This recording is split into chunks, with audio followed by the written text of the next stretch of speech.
Today, we're getting under the hood with Dr. Taniqua Miller, a board-certified OBGYN and women's health physician, empowerment coach, and a midlife menopause health expert committed to empowering women in their midlife journey through education and community.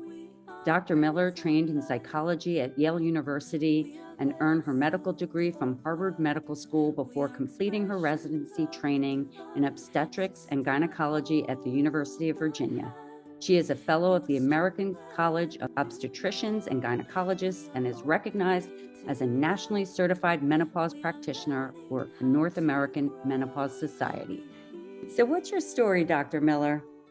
Hi, everyone. So I am Dr. Taniqua Miller. I am a first-generation American from the Bronx. My family is from the Caribbean. And so growing up, I had a lot of culture in my home. I am first generation, also college graduate. I was the first in my family to go to college, and I attended Yale University where I majored in psychology.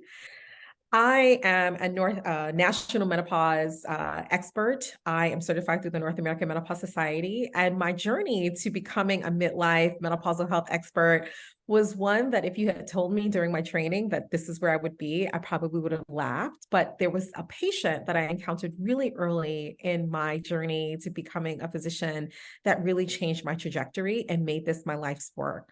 She was this incredible woman who unfortunately had had a heart attack, and everyone was so focused on her heart health, understandably so, but really wasn't seeing the full human being with all of her experiences in front of them. And she was miserable through her menopausal transition. And I went to the recesses of my brain to try to figure out how can I help her based on one little thing that I learned in my training. Unfortunately, we don't learn a lot about menopausal health in our training. Only 20% of residencies even have a bona fide menopausal curriculum. And so I pulled this little piece of information, this little nugget that I remembered, and started treating her.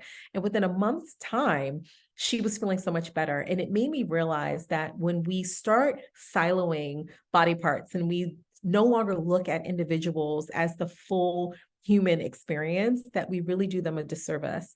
And so I really made it my life's mission to care for women in midlife, see them as the holistic beings that they are, and partnering with them to make sure that I am focusing on a goals-oriented, empathetic care plan. I honestly have always wanted to be a part of women's health. As a young girl, I was intrigued by my own body, and I had so many questions, but didn't really have a place to turn. It was a little taboo to talk about periods and the like. I remember pulling the Encyclopedia Britannicas off the shelf and really trying to learn as much about my body as possible, and then taking that knowledge to my very young friend base, learning about periods and breasts and all of these things. And so it made sense to me that I wanted to be that person that little girls who looked like me could come to and say she's one of us, and learn and really embrace their beautiful bodies and all the work that it can do, especially when there are so many messages that tell us otherwise. So my superpower is being able to help women see the most authentic and truest versions of themselves. I joke that yes, I am this Ivy League trained physician, but my biggest identity is being an unapologetic hype girl. I love working with people to really see just the majesty that they are. I know that there's so many messages that we receive from our environments that sometimes tear us down, but truly at the end of the day, we are exceptional human beings. And I really feel like I lead with that, not just in my relationships personally in my life, but also for my patients especially.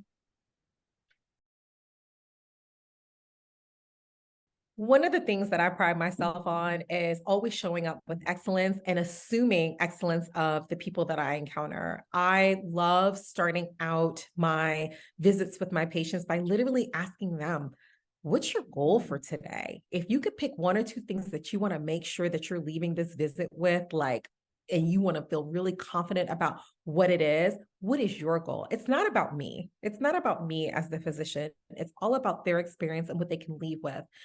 You know, Maya Angelou has the quote that people won't necessarily remember what you said or what you did, but they would always remember how you made them feel. And that really is my calling card.